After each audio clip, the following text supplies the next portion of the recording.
Yo, what's going on, guys? So Global has the 9th anniversary right around the corner. It's so close we can practically taste it. So now I feel like it's a good time to kind of look back on the 9th anniversary, what we have seen from the 9th anniversary on the JP side of things, and for Global players, obviously what you guys can expect from the anniversary. There are some small changes worth mentioning, but we're going to talk about all that stuff. We're going to talk about the different banners that they have, how they're set up, what units are going to be on those banners.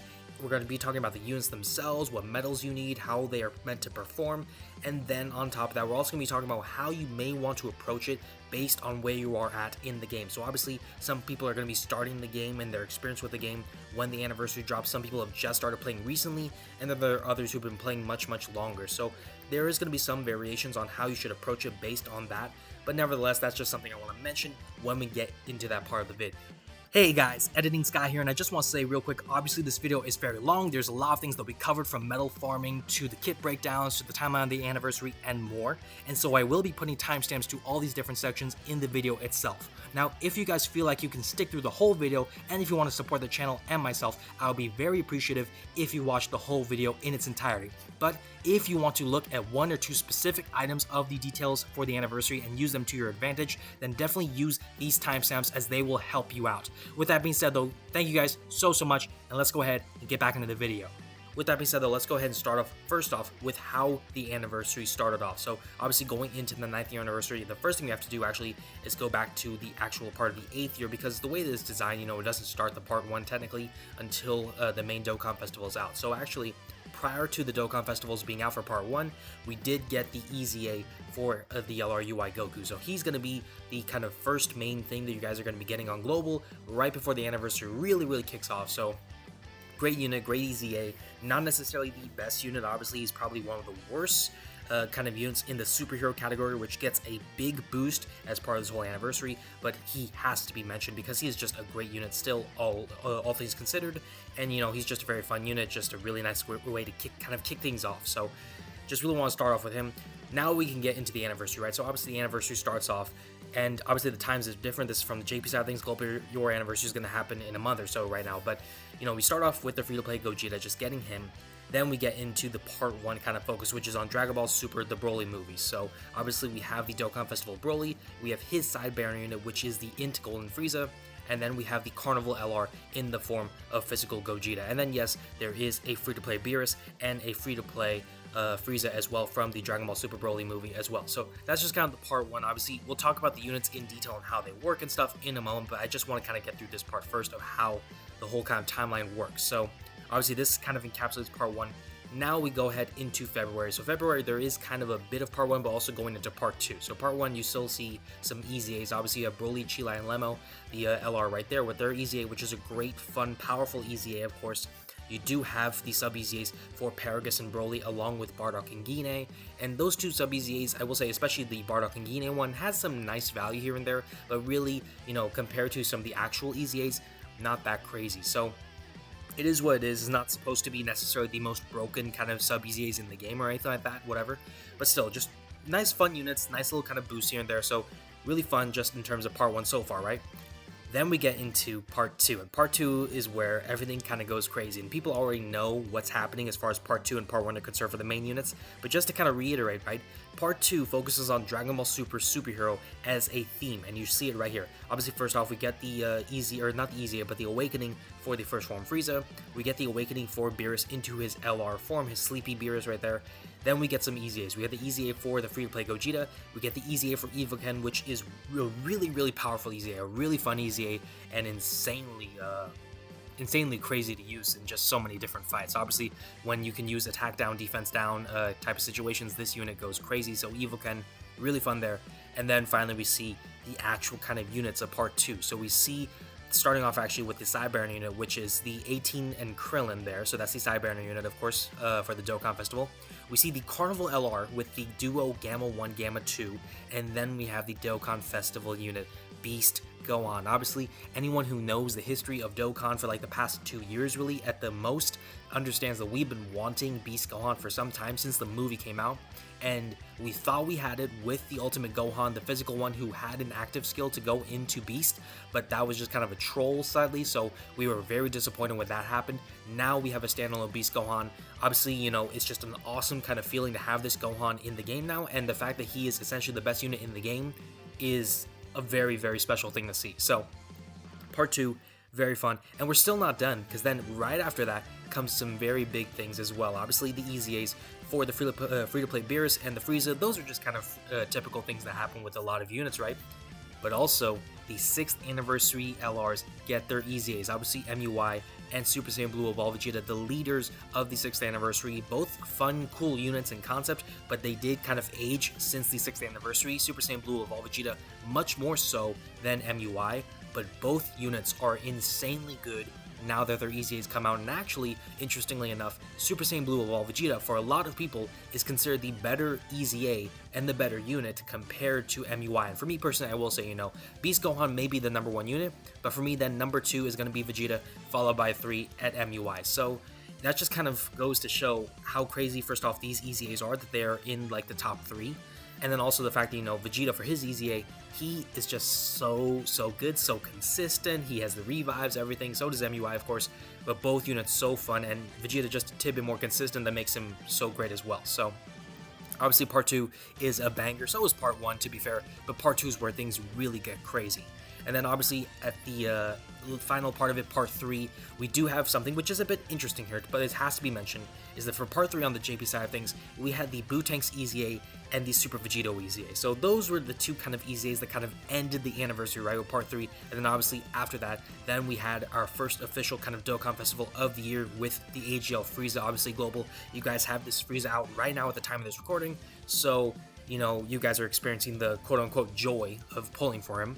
But, you know, prior to that, part 3 was really just these two EZAs. Now, this is where things get really weird, because if we go into Super Vegeta real quick, you'll see that you already got his EZA. For those who were kind of, like, sleeping under a rock for the past month and a half to 2 months, really, Global already got the EZA for this Vegito and for Boo-Tanks, right? Because both of these EZAs came as part of the Golden Week celebration, and it made perfect sense. You know, it's part of the Majin Buu Saga theme. It helps kind of contribute to the overall hype of that kind of theme and the celebration.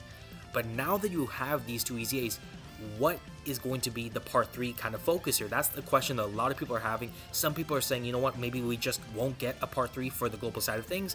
Some people are saying, you know what, maybe they'll do some other kind of LR or some other unit. You know, there's a lot of kind of speculation on what they are going to do. Me personally, I'll talk about what I have to say on the part 3 in just a moment, but let me just say, you know, for part 3, obviously, we have no clue what they're going to do. There is no right answer, because at the end of the day, we have no information on what Dokkan is thinking about what to do with part 3, so it's all purely speculatory. But for me personally, as just kind of a general idea of what I think they're going to do, most likely to me, what's going to happen is that when they do the part 3 of the anniversary, they're going to try to take the part 3 and change it from an EZA focus into a Dokkan Festival / LR, just kind of new unit kind of focus, right? Obviously, Tanabata celebration is going to be happening on the JP side of things in about a month to a month and a half, so we're going to be enjoying that. And Global, you're going to be technically missing out, but when we're trying to push for a schedule sync up, you have to have these units all together at the same time. So I think then is going to be a perfect time for Global to get those kinds of Tanabata units introduced, and obviously we'll see what happens. We have no clue again, but I think that's what's going to be happening for part 3, so we just have to wait and see. But anyways, you know, we got in through the whole kind of focus on the anniversary. Obviously, part 1, part 2, part 3, Dragon Ball Super Broly for part 1, then Superhero for part 2, and then we do have part 3, which was the EZAs for Boo-Tanks and Vegito. Now we have to see what part 3 is going to be for you guys on Global. But now that we got into that, let's go ahead and check out the banners next. So the banners is obviously something very important, especially for new players. You know, you're trying to figure out what are the best quote-unquote bang for your buck kind of banners. I don't even know why I say quote-unquote. Technically, it's just straight up bang for your buck kind of banners. But, you know, with the 4 banners, some banners are, of course, going to be better than others. That's just the way it is. But all the banners, I will say, are pretty decent. So let's go ahead and start off with part 1, right? And actually, they have it set up here. So we'll go start off with the Gogeta banner, then we'll go into Broly, then Gammas, then Beast Gohan. So starting off with the Gogeta banner. So obviously, again, Gogeta Carnival LR, 200% leader. He leads, by the way, movie heroes. We'll talk about his kind of kit and design in just a moment, and how he works and what he's meant to do. But Just know, Carnival LR, 200% movie heroes. That's the main focus for him, right? You see he is the leading unit of the banner, and then also there are some other units as well. So we do have the Trunks as well, the Sword of Hope Trunks from the Worldwide Celebration. We do have LR Int Goku, which is the Tree of Might Goku from the 8th year, kind of a yellow coin LR. We do have one of the Part 2 Carnival LRs from the anniversary, for 8th year anniversary that is, which is the Z Gohan. So the Part 2 Z Gohan from the 8th year anniversary, he's going to be on this banner as well. So is the Carnival Metal Cooler LR, and then you have Krillin, you have LR UI Goku, you have Broly, Chilai, and Lemo, and then you have the two other units, right, Bardock and Gine, and Paragus and Broly. So all in all, this banner is actually kind of underrated, I would say, but it comes down to the fact that, for one, you have Gogeta. Gogeta is a great unit. Is he necessarily the quintessential unit you have to have on your roster? I do not believe so, but he is still a fun unit, a very strong unit. We'll talk about him again in a moment, but he is really powerful himself. UI post EZA is going to be really powerful. Broly, Chilai, and Lemo, the big problem with them is that they don't have a lot of categories to kind of branch into, but they themselves are a really strong unit for the categories that they can work in. So they are fun, of course. Bardock and Gine, we mentioned, having their sub EZA being a nice, fun kind of unit. Same thing with Paragus and Broly. The LR and Goku, if you have an AoE event that you have to beat, I still use him for those sorts of things, so he still has value there. Sword of Hope Trunks, if you have some sort of mission you have to do, obviously Time Travelers is his focus with his Carnival lead, Z Gohan there, so there are some nice little kind of fun units to have and all that. But really when we're talking about the selling points, it's Gogeta, it's UI, it's Broly, Chilai, and Lemo. Those are the three kind of main things I would say selling this banner. So that's going to be the Gogeta banner, obviously how it's designed. Then we go ahead and we go into the Broly banner. So Broly banner, obviously the counter, I guess if you want to call it that, to the Gogeta banner, where Gogeta is a Carnival banner. This is the Dokkan Festival. So we see we got Broly here for the lead. We do have his side banner, Golden Frieza. We do have Tech Corrupted Zamasu from Part 1 of last year's Worldwide Celebration. We have the 8th year Part 1 Anniversary Z Duo. We have Cooler from the 7th year Worldwide Celebration. We have the 7th year Anniversary Tech Gods. We have Evoken. And then we have the year 5's Gogeta, Vegito, and then we do have the Dokkan Festival Broly. So, kind of an interesting mishmash of units. Of course, obviously you're going to include the older anniversary units in these types of banners. But really, when we're talking about who is selling this banner in particular, it's Broly for sure. It is going to be Golden Frieza. Tech Zamasu is still going to be selling on this banner, or not selling on this banner, but he's going to be helping to promote this banner and sell the banner, I should say. You do have, of course, Evoken. Those four, I would say, are the main selling pieces to make this banner as hype and valuable as it technically is. And obviously, yes, you have cool units like Gogeta. Gogeta, actually, I believe, I was just looking at the Facebook post from Dokkan, but technically Gogeta is the second most owned unit in the game, so that's just crazy to think about. But you have Gogeta, Vegito, other cool units in there for sure, but when we're talking about value in terms of powerhouse units and all this stuff, Evoken post EZA is there, Tech Zamasu is still there, Broly of course has to be there, Golden Frieza, maybe not a powerhouse, but he is still a very valuable unit, especially when you look at the Super Bosses category and how he fits into that with Broly. So that's going to be the whole kind of Part 1 design between the two banners. If you ask me straight up, which banner I would say is kind of better, for me personally, I will say that the Broly banner is probably better, but I will say at the same time, as a kind of opening up a bit of my story here, I kind of went all in on the Gogeta banner. Broly was not a banner that I chased for, and the reason why was because I thought Gogeta was cooler, I was a fan of Gogeta, I didn't have some of the other units like the Sword of Hope Trunks, so I figured he would be the better unit to go for. I didn't know exactly who we were getting for Part 2 at the time, of course, because JP, that's just how it was. We didn't know Part 1 going into it, what Part 2 was going to be. But that's why I went for Gogeta. Now, that being said, though, Broly's banner is still the better banner, because again, Evoken is there, Zamasu is there, so those things have to be said. Now we can get into Part 2. So Part 2, we do have the Gammas, right? The duo Gammas leading this banner. So we have them, Gamma 1 and 2. Then we have the other Carnival LR for the Worldwide Celebration, which is Future Gohan. We have Bulma. We have the Part 2 Carnival LR, the Dragon Ball Z Kai Goku from the 8th year anniversary. We do have the first ever Carnival LR in the Tech Bertku.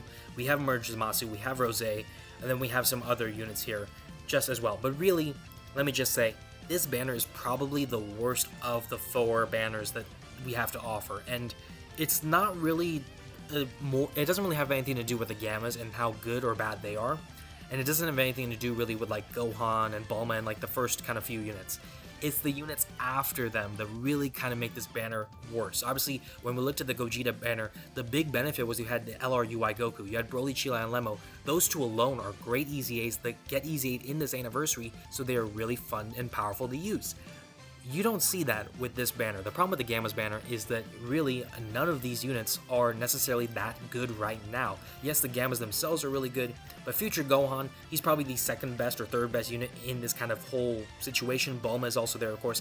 Z-Kai Goku, as much as I love him, he is not the same as he was on release, and even then he wasn't necessarily like the most dominant unit in all of existence. Bird Coup, same issue, he's kind of fallen off as time has progressed. Merge Zamasu, same issue. Rose, same issue. So that's just the issue with this banner, but obviously that being said, this is still a banner that has the Gammas, a really fun unit, and some other cool units in there as well. Now, we can go ahead, and actually I lost the banner there for a sec, so let me actually go ahead and fix that. But going into the final banner of the 4, which is the Beast Gohan banner, right? Beast Gohan again, Dokkan Festival banner is going to have Beast Gohan leading the standalone Beast Gohan again. We have the side banner Krillin in 18. Then we got the Blue Duo from the Worldwide Celebration. We have the 8th year GT Duo from the Part 1 of the 8th year anniversary. We have the 7th year Worldwide Celebration Goku and Vegeta from the Part 2 of that celebration with the Metal Cooler movie theme. We have the 7th year GT Duo. And then we got some crazy units in here as well. We have the 6th year anniversary LRs. We have MUI. We have Super Saiyan Blue Evolve Vegeta. We have Physical Piccolo, who is there and just nice to have, I guess. And then we have the Go Bros. But really, we're talking about selling points.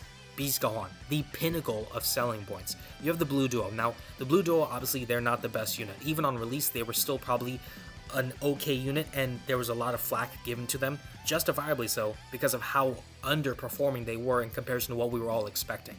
But the Blue Duo still is an insane leader, still a great unit in terms of what they can provide, so they are worth mentioning in my opinion. And then obviously the other selling points, Vegeta and Goku. Obviously between these two units, Vegeta and Goku and Beast Gohan, those three alone are just, again, the top 3 units in the game. And when you have all 3 in one banner, this banner, I will say, is the best value, best bang for your buck kind of banner as a whole. Now, you know, if you feel like you want to go ahead and pull for Broly because you think Broly is so cool, you've been wanting a Broly for as long as you can remember, and you just love him and all that stuff and how he's designed everything, go for it. If you want Gogeta, go for it. If you want Gammas, go for it. If you want Beast in these units, go for it. I encourage you guys to do what you want to do with your stones. At the end of the day, you gotta have fun playing this game, right? It's a game, it's about enjoying the game, it's obviously collecting the units you want to collect and play with, so you gotta do what makes you happy. That's why I really want to emphasize here. But that being said, you know, if we're talking about best bang for your buck, Beast Gohan's banner is definitely that, in a nutshell. So if you're trying to say like, okay, well, Sky, what's the best kind of use of my stones? Where in what one banner should I summon on? It's definitely going to be the Beast Gohan banner for me if I had to say pick one and only one. Then I would probably say, you know what, go ahead and maybe do Broly's, then go ahead and do Gogeta's, then go ahead and do the Gammas. Now, Gogeta's again, I did his instead of Broly's because I didn't have as many of these units and I felt like I could benefit from pulling at least one copy of them in comparison to pulling a dupe of Tech Zamasu or the Gods or something like that. But you really got to make the decision that's best for you guys. So obviously we do have all these banners kind of sorted out now. That's kind of a big nice thing to kind of get out of the way. Now we can focus on the main headlining units of the whole kind of anniversary and how they work. So obviously, let's go ahead and start off with Beast Gohan. Actually, what I'll do here is I'm going to talk about the medals, and then we'll go ahead and we'll go into the wiki tabs here I have for the 4 units to kind of show how they work. So starting off first off with Beast Gohan, just in terms of what medals you need, right? When you pull him, this is his SSR art, by the way. You pull him, you need first off 35 medals of his Beast Awakening medals. So these are part of the new Dokkan event, which is gonna come out when this unit drops, right? So you're gonna have to get those first, 35 there. Then you go ahead, you awaken him into his UR, which has an insanely great art, by the way, with the kick, everything. But then after that, you need another 35 here, plus the 35 medals from the Physical Ultimate Gohan LR event as well, which kind of should be like stage 1, I believe, of the 2-stage system. So all you need basically is those 2 for the final part of the awakening to get him into his LR form. So that's just how you get his kind of thing there. Obviously, you know, if we go back, then we can go ahead actually, and we can look at some of the other banners. And for some reason, this thing keeps the Dokkan info keeps like resetting into like the other banners, or the more recent banners, I guess, in JP history, which I'm not a big fan of because I'm trying to like kind of keep things consistent and concise here. But then actually I want to go a bit earlier, but if we go into the Gammas here, so Gammas, the other unit, I guess, in tandem with Beast Gohan on release. When you get them, obviously we see their SSR art, which is, kind of standard, pretty nice and whatnot. You need 14 medals from Gamma 2's event, you need 14 from Gamma 1's, and then you need 7 from Orange Piccolo. So obviously, there's just kind of a little bit of mishmashing in there, but all these medals are farmable right now. So definitely take advantage of this if you're planning to summon for the Gammas, if you're definitely planning to pull them, then you might want to benefit from the idea of at least pre-farming these medals, speeding up the process for yourself, and making things a lot quicker for yourself in terms of the gameplay itself. Then we awaken them into their UR form, and then from there, it's another form of farming. And again, you can pre-farm this. So 28 medals there with Gamma 1, 28 medals again with Gamma 2, and then 21 from Ultimate Gohan. So you see kind of some events that are overlapping there. Obviously, Ultimate Gohan was needed his medals for the Gamma 1 and 2 here, along with Beast Gohan, so you can kind of run him a bunch of times and get the medals for both units. And then Gamma 1 and 2, obviously, you need to get them a bunch of times as well, so it's pretty straightforward to kind of get these medals, but nevertheless, just kind of want to show you guys what is required in order to get these units up and running. Then, let's go ahead and look at Broly. So Broly is going to be part of the Part 1, obviously, Dokkan Festival, so he needs 35 medals of his own kind of event in order to start off with his awakening, right? Then we can go into his UR awakening, I guess, and then from there, obviously, again, crazy art, by the way, just insanely fire. Then we need another 35 medals from his event, plus 35 medals from the older Super Saiyan Broly event. So it's kind of the same design as the Beast Gohan one. It's pretty straightforward, obviously, so nothing too crazy there. Just got to get it done, obviously. You can't pre-farm his specific Dokkan event medals until the event opens up when the anniversary happens, but you can definitely pre-farm these Super Saiyan Broly medals, so definitely take advantage of that, again, just like you can with any other pre-farming kind of aspect when you can take advantage of it. So just want to kind of put that out there as well. And then finally, we have Gogeta. So Gogeta, the fourth and final unit to talk about here when it comes to the whole kind of awakening medal system. You see here, by the way, this is how he will look when you pull him, which hopefully you guys do pull him, because I put a lot of stones into this banner and I did not pull him, so I am very sad about that. But hopefully you guys have better luck than I do. So, we start him off. You get you have to get 21 medals of his AGL Gogeta event challenge there, plus the 14 Super Saiyan Broly medals. Again, the Super Saiyan Broly has kind of an overlapping thing there with the LR Awakening for the Super Saiyan Broly for the other Dokkan Festival kind of unit, so you can kind of take advantage of that there with that overlap there, of course. And then when you get these two medals, then you can awaken him into his UR form, and then from there, you need 35 medals from the 7th year anniversary Tech Gods, and 35 medals from the 5th anniversary Gogeta event, and from those two, then we can go ahead and awaken him into his LR form, which is just majestic looking. I love key effects, by the way, guys, so this is just absolutely phenomenal, absolutely beautiful. But in any case, that's all the event medals, all the awakening medals that are required, so just make sure to take advantage of the stuff you can pre-farm, guys. Obviously, some things you can't, but do the best you can, and obviously the planning ahead will probably go a lot, help you in a great deal, in the sense that you will be able to get your units awakened faster, and from there you can start having more fun with them quicker and just a lot early on and all that sort of stuff. So that's something we have to obviously talk about. Now we can get into the fun stuff, and really we have to go ahead and look at kits. So actually what I'll do is I'm going to go ahead and start off with the Part 1 units, then I'll go into the Part 2. So starting off with the Part 1 Dokkan Festival unit, right, we do have Broly, of course. He leads 3 categories, of course, Super Bosses, which is a new category that he released along with actually the global only, or not global only anymore, but the global first Physical Rose. Those two led Super Bosses, so between the two of them, they lead this category. Then you have Transformation Boost and Full Power. Those are the 3 main kind of category leads, plus Exploding Rage and Movie Bosses. So kind of a straightforward kind of focus there and design with Broly. You see here with the 12 key and the 18 key, he is an attack stacker, so obviously his damage is going to keep on increasing, and that is something we love to see when it comes to putting images on socials and everything like that. But it's just awesome that he's able to raise his attack and everything like that. He is raising his defense, or greatly raising his defense for 4 turns based on the 12 key or 18 key respectively, and then he's able to do his damage. So that's just all kind of typical stuff with Broly right there.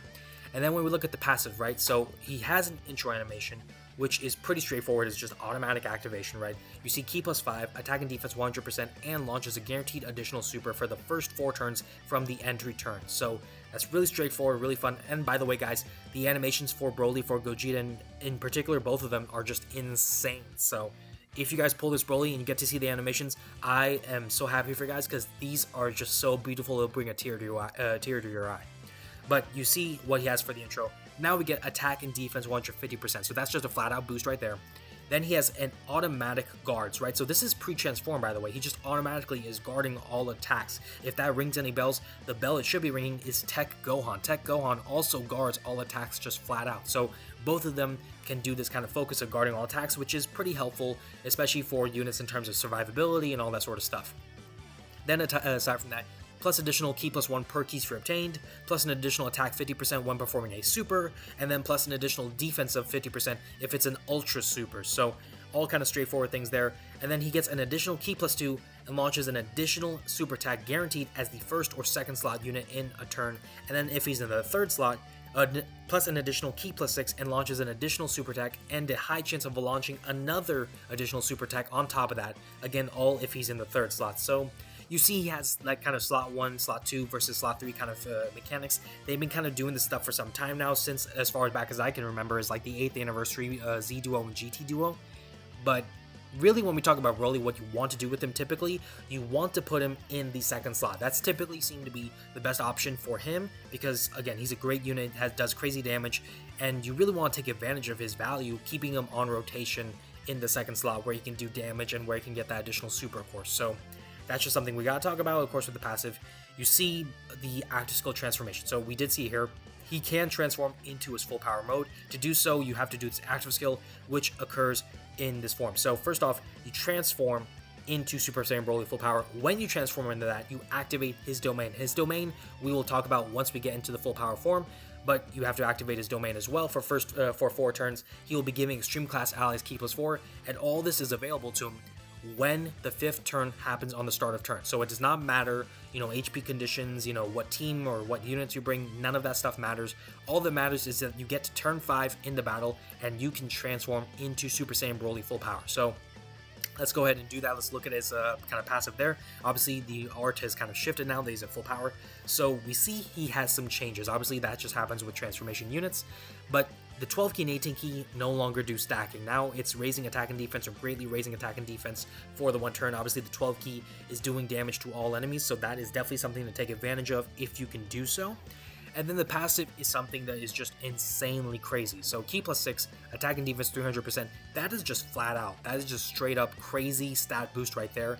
Guarding all attacks, retaining that sort of perma guard like he did have pre-transformation, plus an additional key +1 per key sphere obtained, reduces damage received by 26% before attacking when the domain is active. And remember, the domain is active for the first 4 turns after you transform them. Then you get an additional attack 50% when you attack, just not even based on a super. You get an additional 50% when you receive an attack, and then you launch an additional super when attacking. So guaranteed additional super. You don't even need any hidden potential kind of boost to him to get this super to proc, but just a nice little boost for him, obviously. You do get an additional boost to your crit hit chance, right? So chance of performing a crit plus 26% when you perform a super attack, and then launches an additional guaranteed super, and then the chance of performing a crit increases again by 26%, when performing an ultra super attack. So you see he just can do some crazy work. And then also launches an additional guaranteed super when key is 24. So this unit, needless to say, he is all about doing supers, he is all about doing damage, he's all about ramping up when we talk about his ability to stack in his kind of pre-transform state. But this unit is crazy. And then now we have to talk about the domain, right? So the domain, how it works, extreme class allies and enemies get attack and defense up by 10%, plus an additional attack and defense up by 10% for characters who belong to the Exploding Rage or Movie Bosses category, which Broly belongs in both of those, and then increases damage received by superclass allies and enemies by 10%. Now, this is probably the biggest flaw with Broly, and whenever people kind of clown on Broly and say he's like the worst unit in the anniversary pool and he's a terrible unit or something like that, really this is the kind of thing that gets held against him, is this, and then the categories that he leads, particularly super bosses, right? So we talk about this domain kind of focus in particular. The problem with domains is that right now, in general, domains just don't overlap. So what happens is, especially with Physical Rose, who is the other kind of unit who leads the super bosses category, I'll go to him and just to kind of show you what I mean here. He also has a domain system, right? So you see he can create a domain of his own, and obviously that will allow him to get into his kind of new form with the cloning and everything. But if Broly's domain is activated, you cannot do Rosé's. And if Rosé's is activated, you cannot do Broly's. So this is a big flaw with domains in general. This is not just really focused on those two specifically, but both of them kind of suffer from the fact that domains can overlap, so that does kind of hurt the overall team's kind of potential. On top of that, I did kind of go away from it, but Super Bosses being essentially like the team that Broly was designed to lead, along with Rosé, of course. The team itself has some really nice pieces, but overall, compared to some of the other kind of categories that got a boost during this whole kind of anniversary, Super Bosses is definitely not one of the best categories in the game, in terms of like top 5 or anything like that. So, those are, I guess, the big flaws when it comes to Broly. But as far as an individual unit is concerned, as far as his own kind of design is concerned, he is an insane unit. Again, the stats are crazy, the permanent guard is crazy, the damage reduction when his domain is active is crazy, all the additional supers is crazy, the chance for crit hit is crazy. This unit is just so fun, so powerful, and if you're trying to get those big boy numbers, Broly is definitely the way to go. And you see, he does have plenty of categories to fit in as well, so this is definitely going to be a fun unit. Now we can go ahead and get into his kind of other half, his other side of the coin, right? With the Super Saiyan Gogeta. Now again, I said earlier, 200% lead for the movie hero category, right? A Carnival LR. You see he is able to greatly raise attack and defense on the first turn, but on the 18 key, or not for the first turn on 12 key, but on the 18 key, he is raising defense. He is stacking defense there. He does boost his attack for one turn, but really he is a defense stacker in that focus. And then you see, as far as the passive is concerned, Key +2, attack and defense 154%, that's kind of okay. Attacks effective against all types, that's pretty typical with any Gogeta, plus an additional attack and defense plus 100% when performing a super, so that's nice, of course. Guards all attacks for 3 turns from the entry turn. By the way, no intro on this unit, guys. Key +1 per type key sphere obtained, Key +2 per rainbow key sphere obtained, so the key management is going to be pretty easy, and then randomly changes key spheres of a certain type other than physical type to rainbow key spheres, so a rainbow orb changer kind of there, and that's obviously really nice in general for key management and other things like that. And then launches an additional attack that has a great chance to become a super, and then launches an additional guaranteed super attack with a rainbow key sphere obtained. So, as far as the passive is concerned, not necessarily as crazy as Broly, I will say, but he's still, a fun unit, still kind of has some powerful tools in his kit, and obviously the big value to him, I guess, if we're talking about just one kind of thing to mention, is the fact that, as time progresses, he is kind of boosting his defense there, and on top of that, attacks effective against all types, he's going to be doing some serious damage. Now we can talk about his kind of transformation, right? So his transformation into Gogeta Blue. You see this is available from the 4th turn from the start of battle. So actually this comes earlier than the Broly one by 1 turn, right? So turn 4 as opposed to turn 5 for Broly. But it's pretty straightforward. Just go ahead and transform into Gogeta Blue. Let's go ahead and look at Gogeta Blue now. So obviously, again, some changes to his kit. Greatly raises attack and defense for 1 turn. Massively raises attack this time now for 4 turns with the 18 key. And then now we see his kind of passive change just a tidbit, to say the least, right? So recovering 54% HP at the start of turn for 4 turns from the entry turn after the transformation, so that's actually kind of crazy in terms of overall health and sustainability. Key +3, attack and defense 200%, attacks effective against all types, plus an additional 100% to both attack and defense when performing a super. Key +2 per key sphere obtained, just regular. Randomly changes key spheres of a certain type other than physical orbs to rainbow key spheres, so he does retain that rainbow orb changing. Launches an additional guaranteed super when attacking, not even doing a super, just attacking flat out. Launches another additional super attack, with a rainbow key sphere obtained, and then a great chance of evading enemies' attack, including supers. So that's a major boost to this unit, right? And then we see here a chance of performing a crit increases by 20% with each attack evaded. So when you're talking about a unit when you're talking about Gogeta, one of the big kind of issues with him pre-transformation is that he doesn't have necessarily the best kind of defensive viability. And Broly, he has the guard, Gogeta is able to stack defense, but other than like stacking defense for long fights, when it comes to like short fights, then Gogeta can suffer pre-transformation because, again, he doesn't have the chance to dodge, he doesn't have stuff like that. Now that we have him transformed, he has that great chance to evade, and it's going to be so nice to have that happen. And then also, he has a great chance, to nullify Ki Blast supers and then countering them. So that's actually kind of a nice little boost there as well. Now we get into something that's very interesting, actually very unique, because only Gogeta, I believe, Gogeta and Beast Gohan have this mechanic, right? But as far as their active is concerned, right, for Gogeta, right?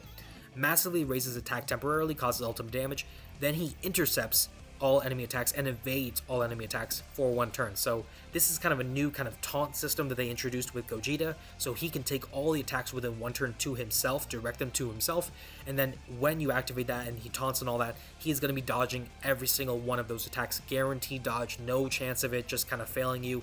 So that's really crazy. And obviously, you know, as far as the activation condition is concerned, can be activated upon entering the next attacking turn. So overall, you know, a really powerful unit, a really fun unit, a very offensively driven unit, all things considered, especially, you know, when we look at that 18 key and what it can do. But, you know, I mean, there's not much to really say about Gogeta that doesn't need to be, like, there's not much that has to be said about Gogeta. He's a great unit. He's obviously very hype. He has some really fun power to him, especially post-transformation.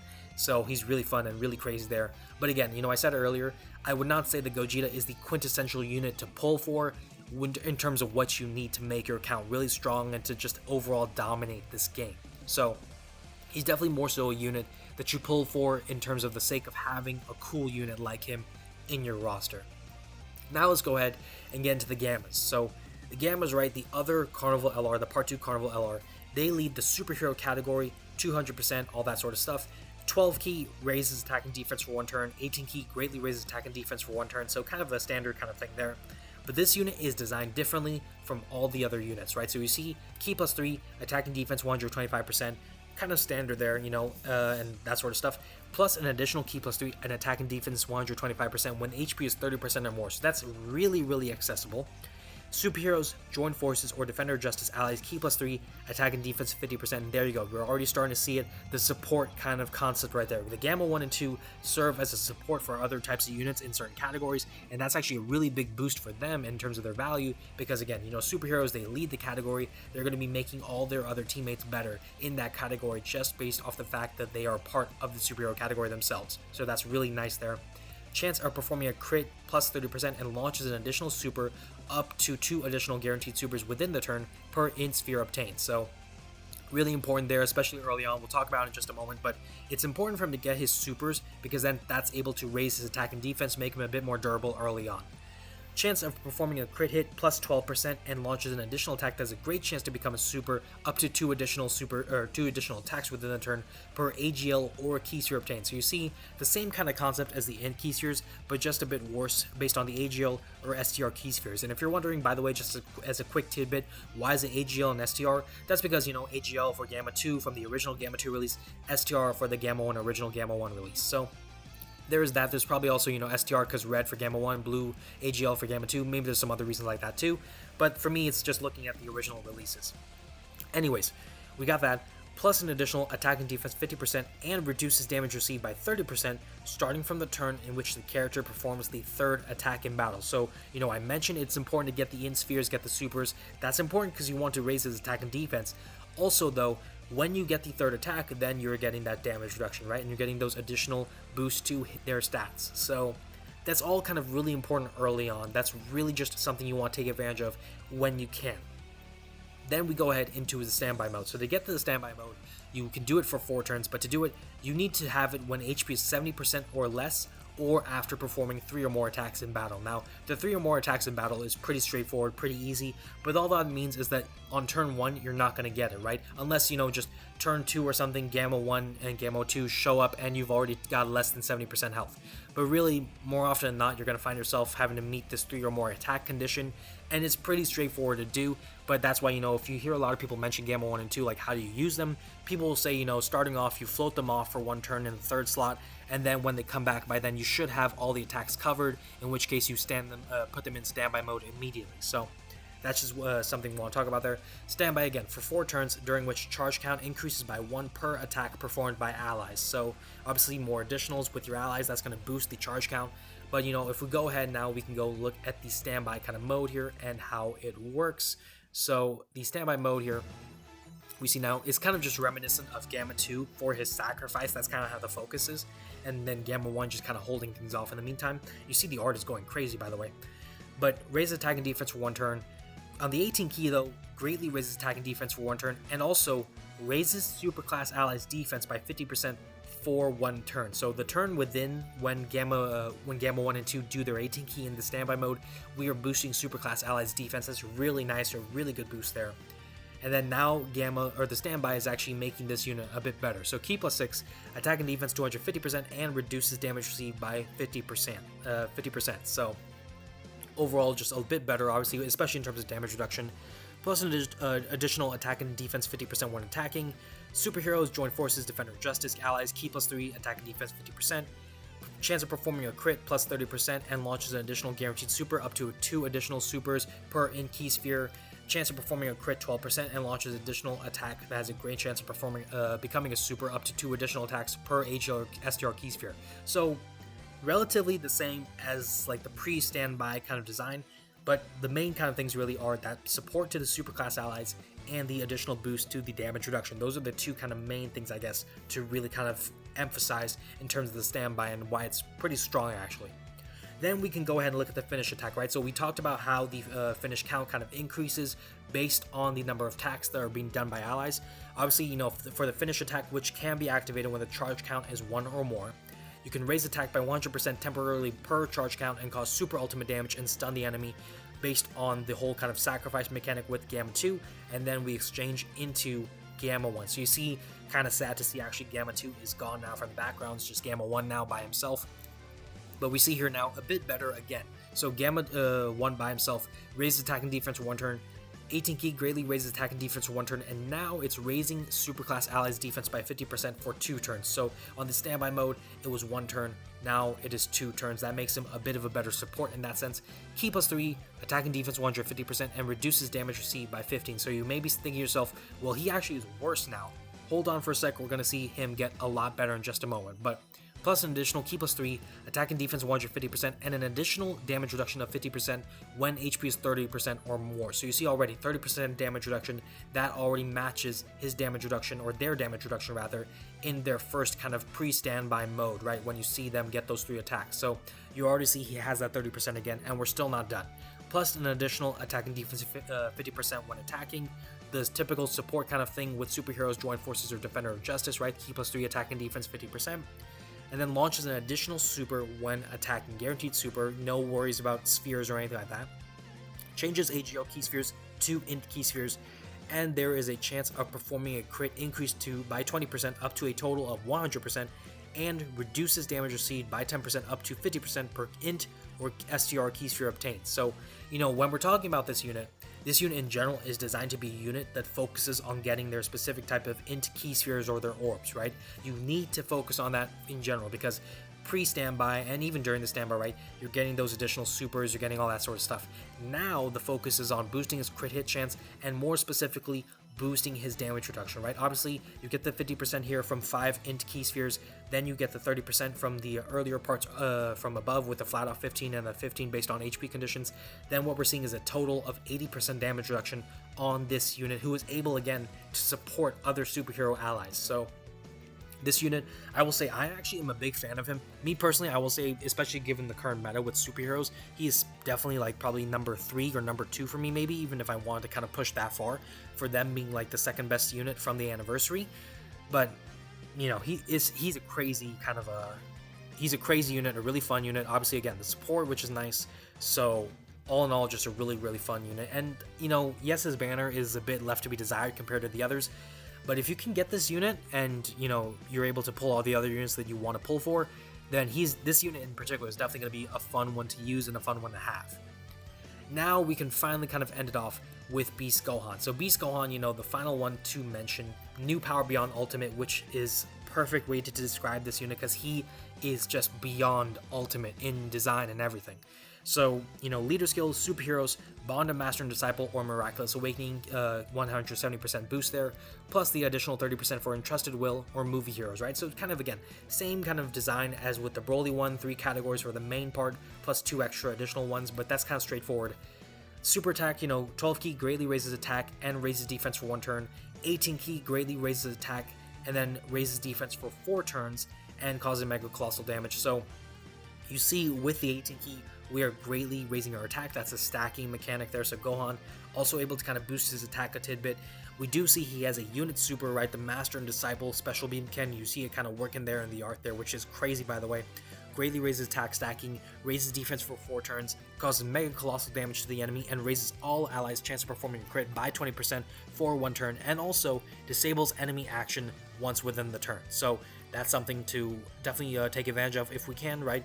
And the unit super attack is activated when there's an ally whose name includes Piccolo. So this is pretty straightforward, right? Ally includes Piccolo in the same turn. Actually, I want to mention that last part there, but pretty straightforward to occur. Obviously, a unit you can use that would be kind of working for this kind of system would technically be the orange Piccolo. He would work pretty well for this, so that's definitely someone to use there. And then we look at the passive skill, right? Fearsome Beast Awoken. I didn't read the other passive skills really in terms of the name, but this, I just wanted to read this because I saw it, and this, again, same thing with New Power Beyond Ultimate. Both of those titles perfectly encapsulate how crazy this unit is in just like one short phrase, or 2 short phrases. So you see, he has an intro animation, right? Just straight up intro. Ki +8, chance of performing a crit +40%, and reduces damage received by 40% for the first 5 turns from the character's entry. So already just able to tank starting when the fight starts, just able to tank. Ki +3, attack and defense 250%, crazy stat boosts. Guards all attacks. This is a permanent guard, so this is going to be very valuable, very strong. Plus an additional attack 50% when attacking, so that's nice. Chance of performing a crit hit +20% when Ki is 24, so the crit is going to go even more crazy. Plus an additional defense +80% and reduces damage received by 20% if Ki is 24 when receiving an attack. So, couple this with his intro damage reduction, that's 60% damage reduction when he receives an attack and all that sort of stuff. So, again, even more crazy than just what we saw already. Ki +1 per Ki sphere obtained, so the Ki management not going to be an issue for him. Launches an additional super and all allies Ki +3 other than himself within the same turn after receiving an attack. So this is actually something that has to be mentioned. This is one of the maybe more subtle things in his kit in terms of how it's described, but it is so crazy what it is capable of doing. Again, when he receives an attack, he guarantees an additional super for himself. So that's just easy right there, no issues there. And then all allies get this Ki +3 boost to themselves. He is supporting them just by taking 1 hit, and that is just an insane thing to have, because obviously some characters, they struggle with Ki issues. I think a good example of this, would be the physical Ultimate Gohan, who goes into the Beast active. He struggles with Ki a lot, so a unit like this Beast Gohan right here, who does give that Ki +3, that's going to be a major kind of advantage for other units who fit into his team that maybe just struggle with Ki as a whole. Then Ki +1 up to a total of 5, and within the same turn, attack and a chance of performing a crit increase by 20% with each attack received. So this is something worth mentioning too. Beast Gohan is able to technically infinitely raise his attack based on the number of attacks received, right? There is no limit to his power as far as this mechanic is concerned. If you have 5 attacks going to Beast Gohan, or if you have 10 or 20, it does not matter. He is still going to be boosting his attack with each of those attacks received, which is crazy too, because, Beast is designed to tank, and when you have him receiving those attacks, then what happens is his damage is going to skyrocket as a result, and that's just a really beautiful sight to see, and it's just a really fun kind of thing about this unit, right? So definitely want to take advantage of that if you get to have this unit and use him. Plus an additional chance of performing a crit +20% with an additional damage reduction of 20%, and all allies Ki +2 starting from the turn in which the character performs the 5th attack or receives the 8th attack in battle. So, all in all, this unit is just so crazy. We didn't even get into the active skill here, but let me just focus on the passive real quick. We see a lot of damage reduction. We see a lot of crit hit chance. We see his ability to guard every single attack that he faces. We see his ability to give Ki to his allies. We see him able to raise his attack based on the number of attacks he receives. All in all, this unit is designed to do damage. He's designed to tank. He's designed to support his allies. There's almost nothing that Beast Gohan can't do. And you may say, well, technically, what about the attacks that go into his other allies? Let's get to that part. Now we look at the active skill. Can be activated upon the next attacking turn after receiving an attack. So literally, turn 3, if you get Beast Gohan in turn 1, you take an attack with him. Turn 3, you can activate this active skill, right? Again, next turn after receiving an attack. So really easy to achieve this. When you do the active, Gohan's Confidence, Ki +24, defense plus 158%, and then character intercepts all allies' attacks and performs a crit hit for 1 turn. Does this intercepting thing ring a bell? It should, because this is the exact same thing that Gogeta does. So both Gogeta and Gohan have this ability to taunt within 1 turn and take all the attacks onto themselves. Now, with Gogeta, what he was able to do was he was able to automatically dodge all of these attacks. For Beast, he just takes him straight up. He just takes him on the chin. And that's perfect, because if we remember, when he is receiving attacks, with each attack received, we are seeing his attack and his crit hit chance increase by 20%. So overall, you want Gohan to take hits. The taunt is going to make him take more hits, and he is designed to tank, so he can handle all those hits pretty easily, and then from there, he's going to get stronger, and then he'll do more damage. So, this unit, man, he just does so much. I don't think there's really any single individual thing that Gohan fails to do. If you want to say that Gohan is not necessarily a great support, I would argue that kind of point with the whole key kind of system, but I can understand the argument if you want to say that unlike the Gammas, who give the actual stat boost and stuff, Gohan does not do that. So I can understand if you want to make that argument, but really, there's a reason why Gohan is the number 1 unit in the game, and it comes down to the fact that he just does pretty much everything that you need him to. So that's just what I have to say there, obviously, about Gohan. We do already have now all the 4 kind of units mentioned. What I will say, if I was to tell, if you were to ask me, which of the 4 units I would probably go after, let me go ahead and actually go back into the banners so I can kind of look or show the banners, right? If you were telling me, or if you're asking me which of these banners I should go for, which of the units are like the units I want to go after individually, I would say Beast Gohan is number 1 for sure, followed by Gamma 1 and Gamma 2, then Broly, then Gogeta. And the reason why I say that is because, Gamma 1 and 2, they support the category that Beast Gohan is under, and, superheroes as a whole is a category that is insane. We look at superheroes. Superheroes has Beast Gohan, it has Gamma 1 and 2, it will have MUI and Super Saiyan Blue Evolve Vegeta, who are crazy. Evoken will be there as well. You will have UI. Technically, Gogeta is there as well if you manage to pull him as well. But this category is very top heavy, and if you get Beast Gohan and Gamma in particular, not even Gammas, but if you get Beast Gohan alone, this category is going to go crazy, and then Gammas will just make this category even better. So, it's just really fun, really powerful kind of thing to go for. Now, I did say, the approach may vary based on where you are at in the game, and that is something that I would say is quite important to mention, right?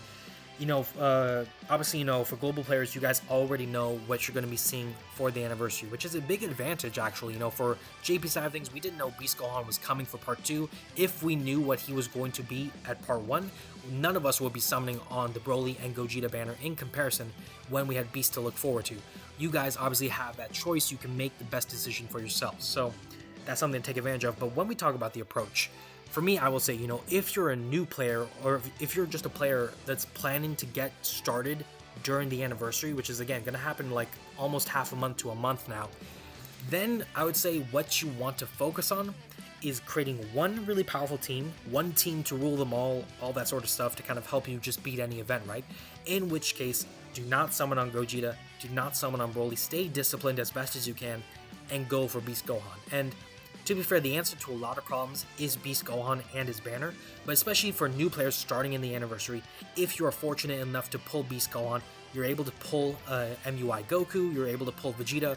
Those 3 alone can do so much for your roster, they can do so much for your team, your most powerful team, right, being superheroes, and then that's just going to be a huge boost. On top of that, if you manage to pull the Blue Duo, I stand by having one of the better leader skills in the game as a whole, maybe even the best leader skill in the game as a whole, because as far as the Blue Duo is concerned, and actually let me go ahead and show you through their SSR form. Now the stats are a bit lower, but obviously this is kind of design is the same. They lead Battle of Fate, they lead Future Saga, and Power Beyond Super Saiyan. Power Beyond Super Saiyan and Battle of Fate are going to be huge categories as far as leader kind of focus is concerned, but also the Blue Duo is able to lead all superclass allies who don't even fit into those 3 categories, so they serve as a universal superclass lead. That makes them really valuable, especially for new players. So if you're asking me where you should go for the banners wise in terms of being a new player and everything, like a fresh out of the gate player, go for Beast Gohan. Stay disciplined, try to hold off as best as you can. Go for Beast Gohan because his banner is going to treat you right to the best kind of degree possible. So that's where I would say there. If you're a player who's just been starting off with like the Golden Week celebration, or if you've been starting off with the same day celebration, you kind of want to focus on the same concept, but there is a bit of a difference here. And what I will say, is that obviously Sanday kind of focused on Super Saiyans with Vegeta and everything. Golden Week Celebration didn't really focus on superheroes, right? Focused on Majin Buu Saga, so there were some Super Saiyans there and stuff.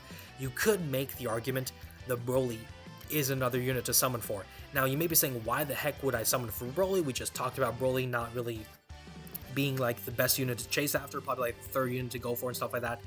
The reason why you want to go for Broly is, especially if you were in the Golden Week Celebration and you were able to take advantage of all the Buu EZAs and stuff, Broly is able to lead a team that works with them, right? Broly, you can take him, he leads Transformation Boost, you can take Buu Tanks in there, you could take the Gogeta if you pull for him, of course, you can take Sanday Vegeta, you can take the Int Majin Buu there, Tech Exchange Buu, you can take other units like that, you can take Tech Mr. Buu when he gets his EZA, of course, you can take other units like that, you can take the physical Super EZA Kid Buu, so other units like that are going to be helpful to you. Obviously, the global EZA for, or actually the EZA now in general for STR Kefla, that's going to be a huge boost to this category as well. So you could take advantage of things like that and make this team a pretty powerful team, right? And obviously, if you have those other units, then Broly is a unit that kind of goes into consideration because of the fact that he leads them and they can kind of work with them pretty decently.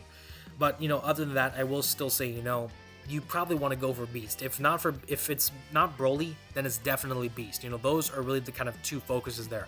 You'll kind of see a theme with what I have to say here, of course, but really, prioritize the Dokkan Festival banners, especially, Beast Gohan, because Beast will give you access to superheroes at a whole new level. But, if you're feeling like, hey, I have stones to spare, I would like to pull for Broly, I would say go for Broly then as well. Because Broly, if you can pull him real efficiently and real quickly, then he's going to definitely help you if you have units like the Boos and you have other units that fit into his transformation boost kind of category and stuff like that. If you don't have them, even though if you were playing in the same day kind of celebration and Golden Week Celebration, if you were unlucky and did not pull for them, then you have to make the decision to also go after Beast Gohan, because at the very least, you have the chance of pulling him, or you could pull MUI or Super Saiyan Blue Ball Vegeta and those other units. So that's just kind of the small kind of caveat there. Nothing too crazy, but just a small caveat. If you are a more experienced player, then really it's just a matter of what do you feel is the best choice for you. And that's kind of a thing that gets a bit tricky, because for some people, the best choice for them is the units they like. And I've heard some people say, I don't plan to summon for Beast Gohan because I don't think his animations are cool. I just didn't like him as much as Gogeta and Broly. And to that, I say that's fair. Now, do we have to be honest and recognize that maybe that's a bad call in terms of the fact that Beast Gohan is the best unit? Yes, we kind of have to acknowledge that.